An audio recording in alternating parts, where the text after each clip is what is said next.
تو وہ ہمیں زندہ نہیں چھوڑیں گے، جبکہ وزیر شاہویر کا کہنا ہوتا ہے ہم کبھی بھی شکست نہیں کھا سکتے، ہم نے صلیبیوں کے ساتھ دوستی کی ہے، اور وہ اپنا پورا لشکر لے کر صلاح الدین اور اس کے مٹھی بھر ساتھیوں کو اب تک مٹی میں ملا چکا ہوگا۔ لیکن وزیر شاہویر اپنے بیٹے کو ڈانٹ دیتا ہے اور کامل سے کہتا ہے اپنی بکواس بند کرو اور منہ سے اچھی باتیں نکالو۔ ابھی باپ بیٹا آپس میں بات چیت کر رہے ہوتے ہیں، اچانک جوہر بھاگتا ہوا آتا ہے اور وہ بری خبر سنا دیتا ہے کہ صلیبی ہار گئے، وہ میدان جنگ کو چھوڑ کر بھاگ گئے۔ وزیر شاہویر یہ سن کر کہتا ہے کیا تمہارا دماغ خراب ہو چکا ہے؟ بھلا صلاح الدین اپنے 5 سے 6 ساتھیوں کے ساتھ مل کر پورے لشکر کو ہرا سکتا ہے؟ جوہر کا کہنا ہوتا ہے اصل میں امیر شرکو اور امیر یاروکی مل کر صلاح الدین کی مدد کرنے کے لیے میدان جنگ میں پہنچ گئے، اور اس طرح صلیبیوں کو شکست ہوئی اور اب ان کا سارا لشکر مصر کی طرف آ رہا ہے، تو لہٰذا محل سے بھاگنے کا وقت آ گیا، وہ ہمیں زندہ نہیں چھوڑیں گے۔ جبکہ وزیر شاہویر کا کہنا ہوتا ہے میرے شاہی سپاہی اب بھی میرے تخت کی حفاظت کرنے کے لیے یہاں پر موجود ہیں، اگر میں مروں گا تو یہیں پر مروں گا، میں یہاں سے کہیں نہیں جاؤں گا۔ وزیر شاہویر کا بیٹا کامل یہ تمام باتیں سن کر بہت زیادہ پریشان ہو جاتا ہے کہ میرے بابا جان ایک تو غداری کر رہے ہیں اور اب وہ اپنی غداری پر معافی مانگنے کی بجائے ڈٹ گئے ہیں۔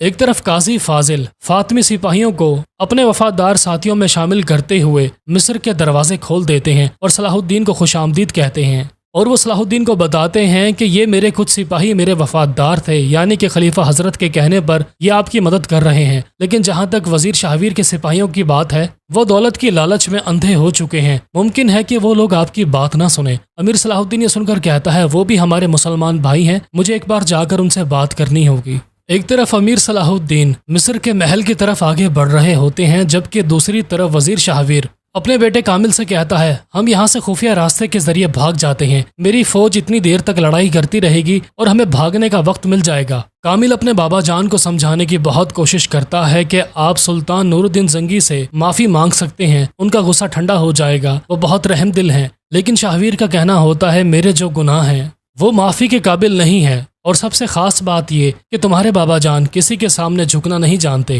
کامل یہ سن کر رونا شروع ہو جاتا ہے کہ اگر میرے بابا جان نے اسی طرح بغاوت کی روش اختیار کی تو ان کا انجام بھی وزیر درگام جیسا ہوگا۔ اور پھر جیسے ہی صلاح الدین محل کے دروازے کے پاس پہنچ جاتے ہیں تو وہ دیکھتے ہیں کہ بہت سارے سپاہی ان کا راستہ روکنے کی کوشش کر رہے ہیں، تو وہ آگے بڑھ کر سپاہیوں کے کمانڈر کو سمجھانے کی کوشش کرتے ہیں کہ ہم مسلمان بھائی ہیں، ہمیں آپس میں ایک دوسرے کا خون نہیں بہانا چاہیے، ہم اس مسئلے کو سمجھداری سے بھی سلجھا سکتے ہیں۔ لیکن سپاہیوں کے کمانڈر کا کہنا ہوتا ہے نہ تو تم ہمارے بھائی ہو اور نہ ہی ہم کسی بھی قیمت پر تمہارے سامنے جھکنا پسند کریں گے۔ یہ سن کر صلاح الدین بہت زیادہ پریشان ہو جاتے ہیں کہ میں نے تمہیں صلح کرنے کی دعوت دی تھی اور میں چاہتا تھا کہ کسی مسلمان بھائی کا خون نہ بہایا جائے، اب فیصلہ تم نے کیا ہے تو اس کا انجام بھی تمہیں ہی بھگتنا ہوگا۔ اور یہ کہتے ہی صلاح الدین واپس مڑ جاتے ہیں اور اس طرح زنگی سپاہی مصری سپاہیوں کے ساتھ لڑنا شروع ہو جاتے ہیں۔ شمسہ خاتون بھی چھپ کر یہ سارا تماشا دیکھ رہی ہوتی ہیں اور وہ بھی اس بات کو جان جاتی ہیں کہ صلاح الدین نے اپنی پوری کوشش کی تھی کہ مسلمانوں کی لڑائی آپس میں نہ ہو، لیکن بدقسمتی سے مصر کے سپاہیوں نے ان کی بات نہیں مانی اور غدار وزیر شاہویر کو بچانے کی کوشش کرتے ہوئے مارے گئے۔ دوسری طرف جیسے ہی وزیر شاہویر ایک خفیہ راستے سے بھاگنے کی کوشش کر رہا ہوتا ہے تو وہ کامل سے بھی کہتا ہے ہم واپس لوٹ کر آئیں گے اور اپنے تخت کو حاصل کریں گے، فی الحال ہمیں یہاں سے بھاگنا ہوگا۔ لیکن کامل اپنے بابا جان کا ساتھ نہیں دیتا۔ یہ دیکھ کر وزیر شاہویر کی آنکھوں میں آنسو آ جاتے ہیں اور وہ سمجھ جاتا ہے کہ اس نے یہیں پر رکنے کا فیصلہ کیا ہے، اور کامل بھی روتے ہوئے اپنے بابا جان کو روکنے کی کوشش کرتا ہے، لیکن وزیر شاہویر اس کی بات نہیں سنتا اور اپنے چند سپاہیوں کے ساتھ خفیہ راستے سے ہوتا ہوا محل سے باہر فرار ہونے کی کوشش کر رہا ہوتا ہے۔ آخرکار شمسہ خاتون وزیر شاہویر کو وہاں سے بھاگتے ہوئے دیکھ لیتی ہیں۔ اس کے بعد ہمیں دکھایا جاتا ہے کہ جمشید چھپتے چھپاتے ہوئے ایک روٹی لے کر حمیرہ خاتون کے پاس پہنچ جاتا ہے اور کہتا ہے آپ کی جان کو خطرہ ہے، آپ نے اس بے وقوف آدمی جس کا نام رینالڈ تھا اس کی بات مان کر اپنی جان خطرے میں ڈال دی، وہ تو مصر سے بھاگ چکا ہے لیکن آپ یہاں پر پھنس گئی۔ جب تک میں کوئی مناسب موقع نہیں تلاش کر لیتا تب تک آپ کو اسی گھر میں چھپ کر رہنا ہوگا۔ جبکہ دوسری طرف جیسے ہی امیر شرکو اور امیر صلاح الدین محل کے اندر پہنچ جاتے ہیں تو وہ ان پر حملہ کرنے والے سپاہیوں کو مارتے ہوئے محل کے اندرونی حصے میں پہنچ جاتے ہیں، جہاں پر ان کی ملاقات وزیر شاہویر کے بیٹے کامل سے ہوتی ہے۔ امیر صلاح الدین کے ساتھ قاضی فاضل بھی وہاں پر موجود ہوتے ہیں اور پھر قاضی فاضل امیر شرکو سے کہتے ہیں یہ لڑکا غدار نہیں ہے، اس کا والد غدار تھا، اس نے تو ہمیشہ چھپ کر خفیہ خبریں ہم تک پہنچائی ہیں۔ امیر صلاح الدین بھی اس کا ساتھ دیتے ہوئے کہتے ہیں جی چچا جان، یہ لڑکا ہم میں سے ہی ہے، ہمارا دوست ہے۔ امیر شرکو یہ سن کر اپنی تلوار کو پیچھے ہٹا لیتے ہیں اور پھر کامل روتے ہوئے امیر شرکو سے کہتا ہے میرے بابا جان معافی مانگنے کے لیے تیار ہو جائیں گے تو آپ ان کی جان کو بخش دینا۔ امیر شرکو یہ سن کر کہتے ہیں کیا تمہارا دماغ خراب ہے کیا تم بھول گئے ہو کہ تمہارے والد صاحب نے ہمارے ساتھ کیسا سلوک کیا تھا، اور سب سے بڑھ کر یہ کہ اس نے آج تک ہمیشہ سلطان کی کبھی وفاداری نہیں کی، ہمیشہ غداری کی ہے۔ اور تم بھی اس بات کے گواہ ہو کہ تمہارے بابا جان نے اپنا تخت بچانے کے لیے نہ جانے کتنے بے گناہ لوگوں کا سر کٹوایا۔ امیر صلاح الدین یہ سن کر کہتے ہیں، کامل اگر تم اپنے والد صاحب کی جان بچانا چاہتے ہو تو ہمیں بتاؤ وہ کہاں ہے۔ اور پھر کامل امیر شرکو سے کہتا ہے، جب تک آپ میرے بابا جان کو زندہ چھوڑنے کا وعدہ نہیں کر لیتے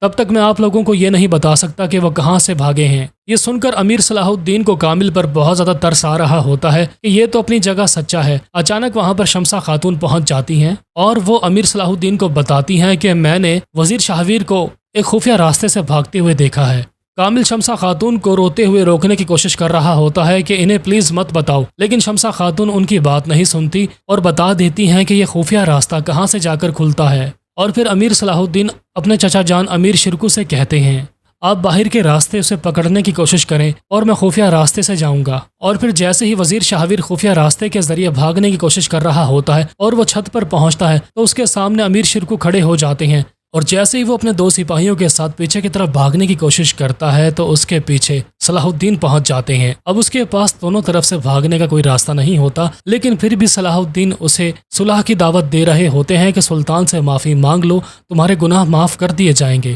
امیر شرکو صلاح الدین سے کہتے ہیں، اتنا کچھ کرنے کے باوجود تم اب بھی یہ سمجھتے ہو کہ یہ شیطان ہار مانے گا؟ اب یہ بات چل رہی ہوتی ہے، اچانک وہاں پر وزیر شاہویر کا بیٹا کامل بھی پہنچ جاتا ہے اور وہ یہ سارا نظارہ اپنی آنکھوں سے دیکھ رہا ہوتا ہے کہ کس طرح صلاح الدین نے اسے ابھی بھی صلح کی پیشکش دی، لیکن اس نے قبول نہ کرتے ہوئے اپنے سپاہیوں کو حملہ کرنے کا حکم دیا، جنہیں صلاح الدین اور امیر شرکو مل کر آسانی سے مار دیتے ہیں۔ اور جب وزیر شاہویر یہ دیکھتا ہے کہ اس کے سپاہی اب بھی زنگی سپاہیوں کا مقابلہ کر رہے ہیں تو وہ اپنے سپاہیوں کو اور بھی زیادہ لڑنے کا حکم دیتا ہے۔ امیر شرکو صلاح الدین کی طرف دیکھتے ہوئے کہتے ہیں، دیکھا میں نے تمہیں کہا تھا نا، یہ کبھی بھی ہار نہیں مانے گا۔ اور یہ کہتے ہی امیر شرکو اس کی گردن کو کاٹ دیتے ہیں۔ کامل اپنے باپ کو مرتا ہوا دیکھ کر بہت زیادہ افسردہ ہو جاتا ہے اور وہ امیر شرکو کو نفرت بھری نگاہوں سے دیکھ رہا ہوتا ہے۔ اور پھر جیسے ہی مصر کے سپاہیوں کو یہ پتہ چل جاتا ہے کہ ہمارے وزیر شاہویر کو مار دیا گیا ہے تو وہ جوش اور جذبے کے ساتھ دگنی طاقت کے ساتھ لڑنا شروع ہو جاتے ہیں، لیکن ان کا مقابلہ زنگیوں کے ساتھ ہوتا ہے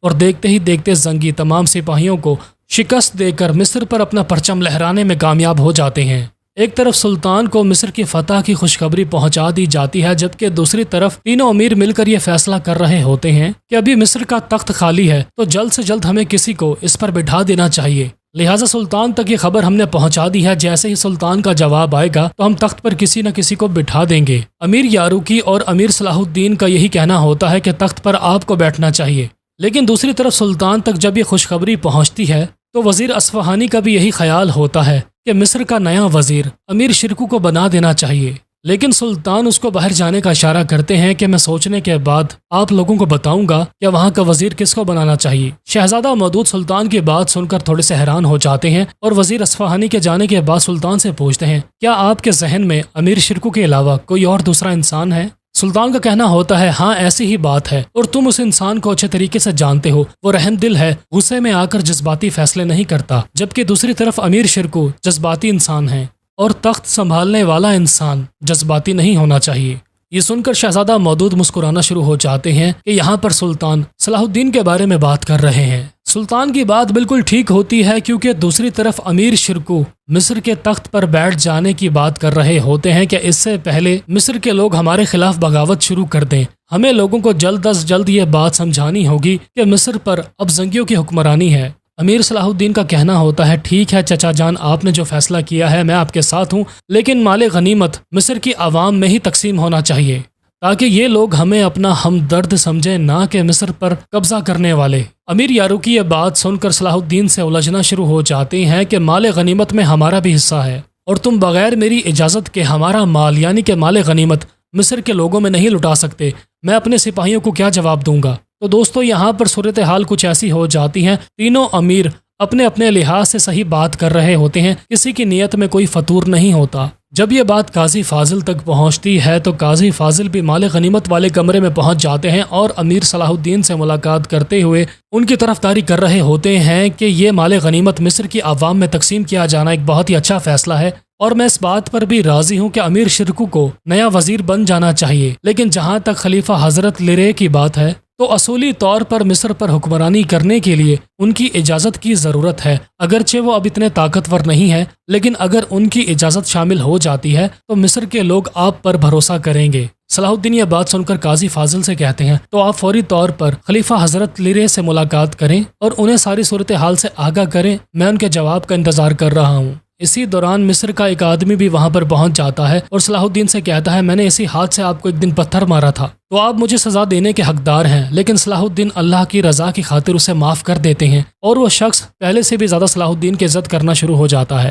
دوستوں، اس کے بعد ہمیں القدس کا منظر دکھایا جاتا ہے جہاں پر تمام سپاہی اکٹھا ہو کر شہنشاہ مارلک کے خلاف نعرے بازی کر رہے ہوتے ہیں، اور جیسا کہ ہم جانتے ہیں کہ یہ سب کچھ کروانے والا لارڈ گائے ہوتا ہے تاکہ وہ اس موقع سے فائدہ اٹھائے اور وہ شہنشاہ مارلک کے خلاف غداری کرنے والوں کو قتل کرے اور اس طرح وہ شہنشاہ کے قریب ہو جائے۔ شہنشاہ مارلک سپاہیوں کی آوازیں سننے کے بعد ان کے لیڈر سے ملاقات کرتے ہیں اور پوچھتے ہیں کہ تمہارے کیا مطالبات ہیں۔ سپاہیوں کے کماندار کا کہنا ہوتا ہے آپ لوگ دھوکے باز ہیں، آپ نے ہم لوگوں کو دھوکہ دیا ہے۔ آپ نے کہا تھا کہ ہم مصر میں جا کر سرزمینوں کو فتح کریں گے اور مصر کی زمینوں پر ہمارا قبضہ ہوگا تو کچھ زمینیں ہمارے حصے میں بھی آ جائیں گی۔ شہنشاہ مارلک کا کہنا ہوتا ہے ہاں میں نے تم لوگوں سے وعدہ کیا تھا، لیکن یہ وعدہ اس وقت کے لیے تھا جب ہمیں مصر میں کامیابی مل جاتی، لیکن ہمیں القدس کو بچانا تھا، اس لیے واپس لوٹ آنے کے لیے ہمیں یہی ٹھیک لگا۔ اور پھر وہ کماندار شہنشاہ مارلک کا مذاق اڑانا شروع ہو جاتا ہے، اس کا مطلب یہ ہے کہ تم زنگیوں سے ڈر گئے ہو اور پیچھے ہٹ گئے ہو، ہمیں نہیں پتا تھا کہ ہمارا شہنشاہ اتنا کمزور ہے جس کی خاطر ہم لڑائی کرنے کے لیے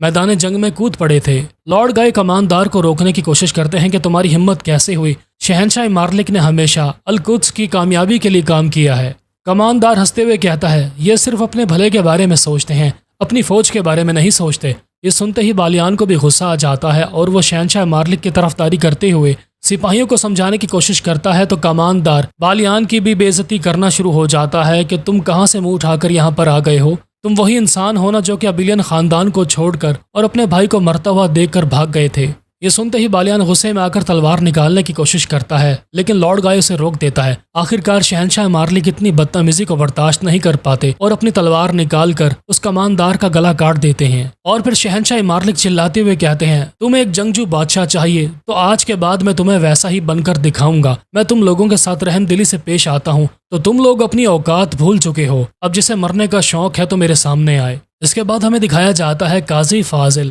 خلیفہ حضرت سے ملاقات کرتے ہیں اور انہیں ساری صورتحال سے آگاہ کرتے ہیں۔ امیر شرکو کا کہنا ہے کہ وہ مصر کے نئے وزیر ہیں اور تخت کو سنبھالیں گے، مصر کی عوام میں سونا تقسیم کر دیا گیا ہے، وہ امیر شرکو کے فیصلے سے بہت خوش ہیں۔ خلیفہ حضرت یہ باتیں سن کر بہت زیادہ غصے میں آ جاتے ہیں اور وہ قاضی فاضل سے کہتے ہیں مصر کی عوام خوش ہے لیکن میں نہیں، وہ ایک عباسی خلیفہ کی اولاد میں سے ہے اور میں فاطمیوں کی اولاد میں سے ہوں، تو میں کبھی نہیں چاہوں گا کہ عباسی خلیفہ کی اولاد میں سے کوئی انسان ہمارے مصر پر حکمرانی کرے، جا کر اسے میرا فیصلہ سنا دو۔ جیسے ہی قاضی فاضل وہاں سے جاتے ہیں تو کامل خلیفہ حضرت کے کمرے میں پہنچ جاتا ہے اور پھر خلیفہ حضرت کا کہنا ہوتا ہے تمہارے باپ نے جو کیا وہ اپنے انجام کو پہنچ گیا، لہٰذا میں زنگیوں کو مصر پر حکمرانی کرنے کی اجازت نہیں دے سکتا، تمہارے باپ کے بعد اس گدی پر تمہارا سب سے پہلا حق ہے، تو تم جاؤ اور کسی بھی طرح امیر شرکو کو مصر کا وزیر بننے سے روکو۔ دوستو، یہاں پر خلیفہ بہت زیادہ چالاکی سے کام کر رہا ہوتا ہے، وہ زنگیوں کو آپس میں لڑوانے کی کوشش کر رہا ہوتا ہے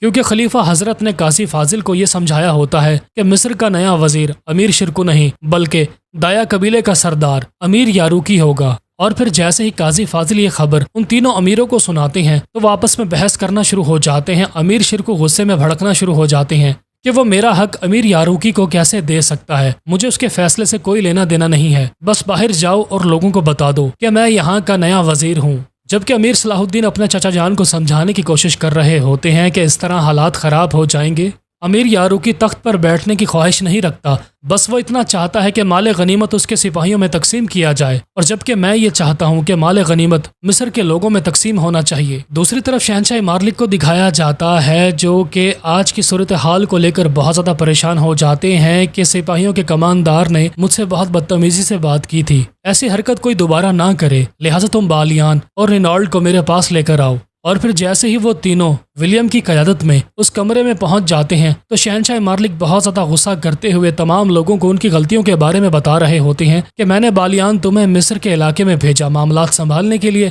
لیکن صلاح الدین نے تمہیں اپنے جال میں پھنسا کر الٹا تمہیں اپنا قیدی بنا لیا، تم ناکام ہو گئے، اور جہاں تک رینالڈ کی بات ہے تو اس نے بھی میری مشکلات میں اضافہ ہی کیا ہے، تو لہٰذا میں تمام سپاہیوں کا سربراہ لارڈ گائے کو بنا رہا ہوں۔ یہ سنتے ہی لارڈ گائے مسکرانا شروع ہو جاتے ہیں کہ میں نے اب تک جو منصوبہ بندی کی ہے اس کے مطابق میں یہی منصب حاصل کرنا چاہتا تھا کہ شہنشاہ مجھ پر سب سے زیادہ بھروسہ کرے، اور پھر میں ایک اچھا موقع تلاش کر کے اس کی پیٹھ میں چھرا گھونپوں گا اور یہاں کا بادشاہ بن جاؤں گا۔ اس کے بعد قاضی فاضل شمسہ خاتون سے ملاقات کرتے ہیں اور انہیں بتاتے ہیں کہ حمیرہ خاتون نے رینالڈ کا ساتھ دیا تھا، لیکن رینالڈ اپنی جان بچا کر مصر سے بھاگ چکا ہے، جبکہ وہ مصر کے علاقے میں کہیں چھپی ہوئی ہے۔ شمسہ خاتون کا کہنا ہوتا ہے کہ اس نے لیلا کی والدہ کو مروایا تھا، تو جب تک میں حمیرہ خاتون کو ٹھکانے نہ لگا دوں مجھے سکون نہیں ملے گا۔ دوستوں، اس کے بعد ہمیں دکھایا جاتا ہے کہ صلاح الدین کے حکم پر اس کے ساتھی مصر کی عوام میں مال غنیمت تقسیم کر رہے ہوتے ہیں، اور کارا تیگن وہاں پر الٹی سیدھی حرکتیں کر رہا ہوتا ہے، اور وہ پہلی مرتبہ اپنے حصے کا مال غنیمت بھی لوگوں میں تقسیم کر رہا ہوتا ہے۔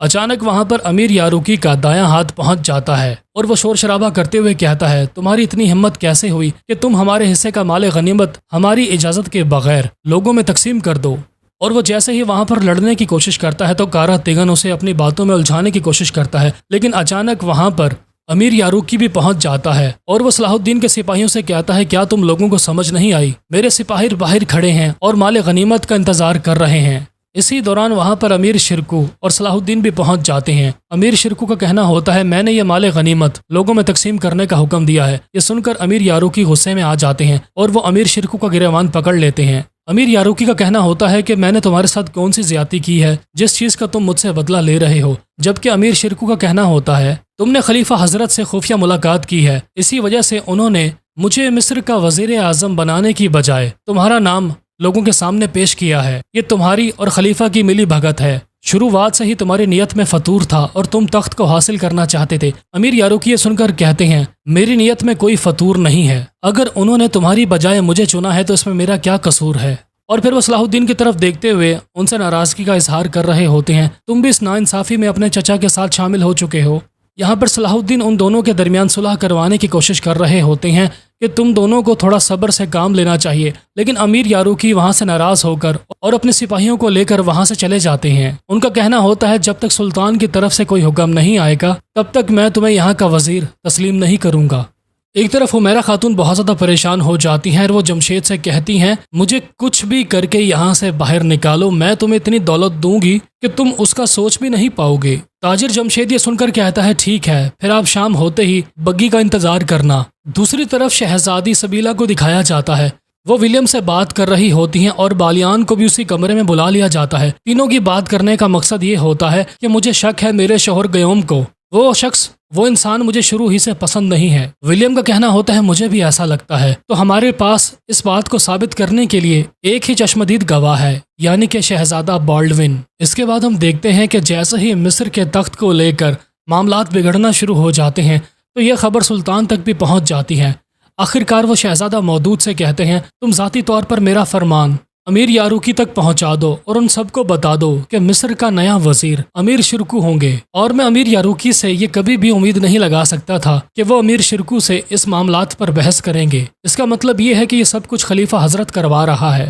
میں نے تو یہ سمجھا تھا کہ وہ بیمار ہے اور ہمارے حکیم نے اس کا علاج بھی کیا۔ جیسے ہی وہ صحت مند ہونا شروع ہو گیا تو اس نے اپنا اصلی رنگ دکھانا شروع کر دیا۔ ایک طرف شہزادہ مودود مصر کی طرف روانہ ہو جاتے ہیں، جبکہ دوسری طرف حمیرہ خاتون یعنی کہ کاؤنٹس میلا مصر سے فرار ہونے کے لیے گھوڑا گاڑی کے آنے کا انتظار کر رہی ہوتی ہیں، اور وہ جیسے ہی بگی میں بیٹھنے کی کوشش کرتی ہیں تو یہ دیکھ کر حیران ہو جاتی ہیں کہ بگی کے اندر قاضی فاضل اور شمسہ خاتون پہلے ہی سے بیٹھے ہیں۔ یہ دیکھتے ہی وہ سمجھ جاتی ہے کہ تاجر جمشید نے میرے ساتھ غداری کی ہے اور پارٹی بدل لی۔ اور پھر ہمیں یہاں پر ایک فلیش بیک دکھایا جاتا ہے جب قاضی فاضل جمشید تاجر سے ملاقات کرتے ہیں اور کہتے ہیں، صلاح الدین تمہارے تمام خزانوں کو، تمہاری تمام دکانوں کو ضبط کر لے گا اور تمہیں غدار کی طرح مار پیٹ کر مصر سے نکال دیا جائے گا، تو اگر تم ہمارا ساتھ دو گے اور حمیرہ خاتون کی اصلیت ہمیں بتاؤ گے تو پھر میں تمہاری دکانوں کو بحال کر سکتا ہوں، تم تجارت کر سکتے ہو۔ آخرکار تاجر جمشید کے پاس دوسرا راستہ نہیں ہوتا اور وہ قاضی فاضل اور شمسہ خاتون کی مدد کرنے کے لیے تیار ہو جاتا ہے۔ اور پھر جیسے ہی شمسہ خاتون حمیرہ خاتون کے گلے پر خنجر رکھ کر اسے مارنے والی ہوتی ہیں تو قاضی فاضل انہیں روک دیتے ہیں اور عدالت میں فیصلہ کرنے کے بارے میں مشورہ دیتے ہیں۔ ایک طرف امیر شرکو اور صلاح الدین کے درمیان بحث چل رہی ہوتی ہے کہ جب تک سلطان کی طرف سے کوئی فرمان نہیں آ جاتا تب تک امیر شرکو کو مصر کے تخت پر وزیر اعظم کی حیثیت سے نہیں بیٹھنا چاہیے، جبکہ شرکو کا کہنا ہوتا ہے مجھے اپنے سلطان پر پورا بھروسہ ہے، وہ میرے حق میں ہی فیصلہ کریں گے، لیکن مجھے بغاوت کا ڈر ہے، اس لیے میں تخت کو خالی نہیں چھوڑ سکتا۔ لہٰذا امیر صلاح الدین اپنے چچا جان کی بات مانتے ہوئے اپنے سپاہیوں کو بھیج کر مصر کی گلیوں میں یہ اعلان کروا رہے ہوتے ہیں کہ مصر کا نیا وزیر امیر شرکو ہے۔ جیسے ہی یہ خبر امیر یاروکی کے سرداروں تک پہنچتی ہے تو وہ بھی غصے میں پاگل ہو جاتے ہیں، اور وزیر شاہویر کا بیٹا جب یہ خبر سنتا ہے تو وہ فوراً امیر یاروکی کے ساتھ دوستی کرنا شروع ہو جاتا ہے کہ ہم دونوں مل کر امیر شرکو کو کسی بھی قیمت پر مصر کا نیا وزیر بننے سے روکیں گے، کیونکہ میں نے شرکو کی لاکھ بار منتیں کی کہ میرے باپ کو مت مارو، لیکن اس نے بات نہیں سنی، مار دیا۔ امیر یاروکی کا کہنا ہوتا ہے تمہارا باپ اسی لائق تھا،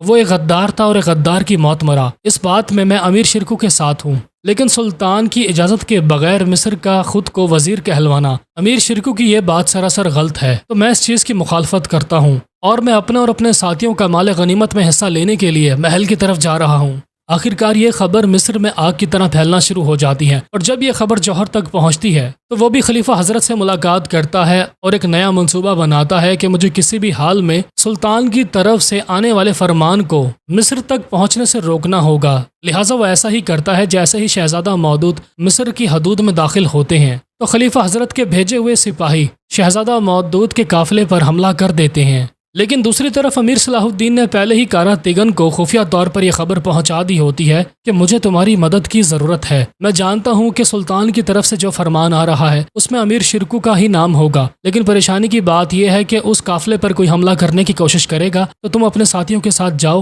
اور ان لوگوں کی جان بچاؤ۔ اور پھر جیسے ہی شہزادے مودود کے قافلے پر حملہ کیا جاتا ہے تو کارا تیگن ان کی مدد کرنے کے لیے پہنچ جاتا ہے، جبکہ دوسری طرف امیر یاروکی محل کے دروازے کے پاس پہنچ جاتا ہے اور وہ اپنے سپاہیوں کے ساتھ مل کر امیر شرکو کے سپاہیوں کا مقابلہ کرنے کے لیے آگے بڑھ رہا ہوتا ہے، لیکن اچانک سے صلاح الدین اس کا راستہ روک لیتے ہیں اور امیر یاروکی کو سمجھانے کی کوشش کرتے ہیں کہ تمہیں صبر سے کام لینا چاہیے، سلطان کا بھیجا ہوا فرمان بہت ہی جلد یہاں پر پہنچنے والا ہے۔ امیر یاروکی یہ سن کر مزید غصے میں آ جاتے ہیں کہ صلاح الدین تم سے تو اس ناانصافی کی امید نہیں تھی، تم بھی اس ظلم میں اپنے چچا کے ساتھ شامل ہو چکے ہو۔ یہ سن کر امیر صلاح الدین غصے میں آ جاتے ہیں اور وہ امیر یاروکی سے کہتے ہیں اگر تمہیں لڑنے کا اتنا ہی شوق ہے تو مجھ سے لڑو، میں باقی مسلمان بھائیوں کا خون بہانا نہیں چاہتا، کیونکہ ہمارے سلطان کا کیا فیصلہ ہوگا میں اچھے سے جانتا ہوں، اور جب سلطان کی طرف سے فرمان پہنچ جائے گا تو تمہیں بھی جان کر حیرانگی ہوگی کہ مصر کا نیا وزیر امیر شرکو ہوں گے۔ دیکھتے ہی دیکھتے امیر یاروکی اور صلاح الدین کے درمیان لڑائی شروع ہو جاتی ہے،